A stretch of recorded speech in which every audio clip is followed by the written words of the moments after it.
Hi, Debbie.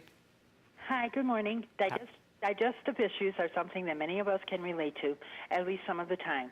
They're unpleasant, and we often don't talk about our symptoms due to fear and embarrassment. But what if that stomachache isn't a stomachache, but an underlying yet treatable condition known as EPI? Joining us today is Dr. Phillip Hart to talk about why it's important for people to speak candidly with their health care provider about their gastrointestinal issues and why digestive health should be a priority for everyone. Doctor, what are some common GI issues and symptoms that many people face? Hi, Debbie. Thanks for having me on the show. So GI symptoms are incredibly common. It's estimated that about 60 to 70 million people in the United States suffer from some type of GI symptoms, and there's a wide range of these symptoms. These can be things like abdominal bloating, gas, or change in bowel patterns. Doctor, why are people hesitant to share this information with their healthcare professional? Yeah, we recently completed a survey that was supported by the American Gastroenterological Association. One of the most startling findings from this survey is that patients waited on average 4 years before discussing their symptoms with their healthcare providers.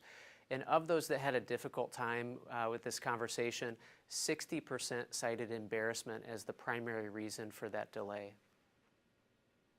Doctor, could you tell us exactly what is EPI and why is it so hard to diagnose?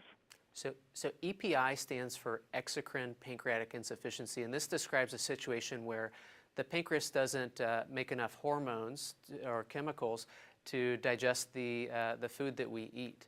And that can result in a variety of symptoms. In its most severe forms, these symptoms would be things like greasy stools or unexplained weight loss.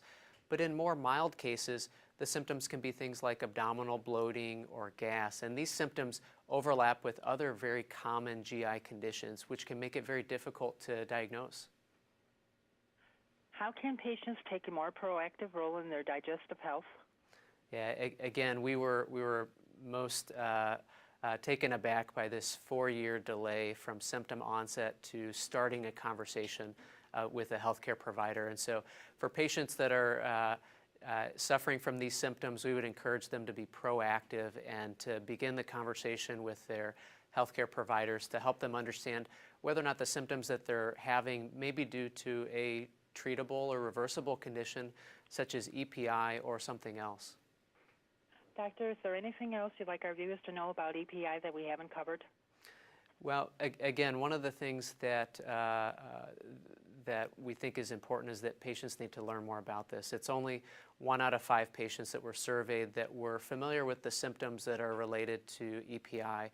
And so to learn more, in addition to discussing with your healthcare provider, we would encourage patients or your listeners to visit identifyepi.com or gastro.org to learn more about these GI symptoms. I'd like to thank you for taking the time to talk with me today. Have a great day. Great. Thanks, Debbie. You're welcome. Okay.